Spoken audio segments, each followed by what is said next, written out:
11তম আসরের দ্বিতীয় দিনের খেলায় প্রথম ম্যাচে মুখোমুখি হয় চিটাগং কিংস বনাম খুলনা টাইগার। নিজেদের প্রথম ম্যাচে চিটাগং কিংসকে 37 রানে হারায় খুলনা। দুর্দান্ত জয় দিয়ে বিপিএলটা শুরু করলো মেহেদী হাসান মিরাজের দল।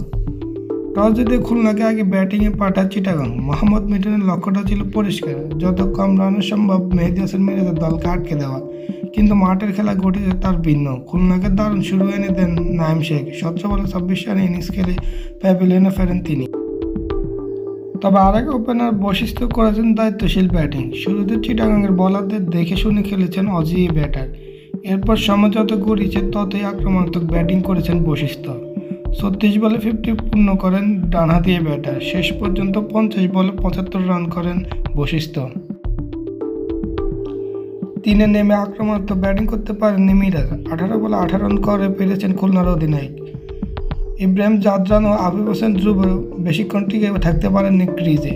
তবে শেষের দিকে ঝড় তোলেন মাহিদুল ইসলাম অঙ্কন। মাত্র 18 বলে 50 তুলে নেন ডানহাতি ব্যাটার। আর তাতে বাংলাদেশের মধ্যে বিপিএলের দ্রুততম 50 রেকর্ডটি নিজের করে নিয়েছেন তিনি। শেষ পর্যন্ত 22 বলে 59 রান করে অপরাজিত ছিলেন তিনি।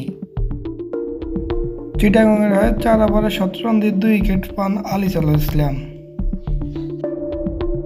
203 রানের তাড়া করতে নেমে প্রথম ওভারে ওশান থমাসের 4টি নো বল করলেও তার ফায়দা তুলতে পারেনি বন্দরনগরের দলটির ব্যাটাররা। নাঈম ইসলাম, পারভেজ হোসেন ইমন শুরুটা ভালো করলেও বড় ইনিংস খেলতে পারেননি তারা। হতাশা নিয়ে ফিরেছেন। ওসমান খানও পারেননি বড় ইনিংস খেলতে। কাপ্তান মোহাম্মদ মিঠুন ও হায়দার আলী ও থমাস ওকনেল ফিরেছেন এক অঙ্কের ঘরে। তবে চিটাগংকে ম্যাচে রেখেছেন শামীম হোসেন পাটোয়ারি।